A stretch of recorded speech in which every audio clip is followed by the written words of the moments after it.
দেখো, যখন কোনো বাচ্চা জন্মায় তখন সেই দিনটাকে বলা হয় বার্থডে, জন্মদিন।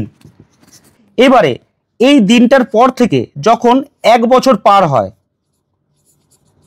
তখন 1 বছর পরে যে দিনটা আসে সেই দিনটাকে বলা হয় বার্থ অ্যানিভার্সারি। 1 বছর পর কিন্তু সেই জন্মদিনের দিনটা যখন আসে তখন কিন্তু সেটাকে বার্থডে বলে না।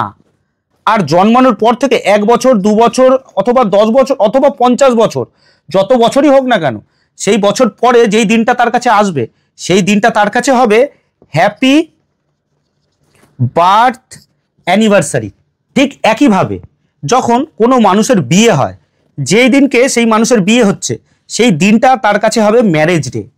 এবং তারপর থেকে যখন 1 বছর পার হবে বা 2 বছর পার হবে বা 10 বছর পার হবে বা 50 বছর পার হবে, যত বছরই পার হোক না কেন, তারপর যখনই যেই দিনটা আসবে সেই দিনটাও যখন সেলিব্রেশন করার মতো আসবে তখন সেই দিনটা সেই মানুষটার কাছে হবে ম্যারেজ অ্যানিভার্সারি। বুঝতে পারলে?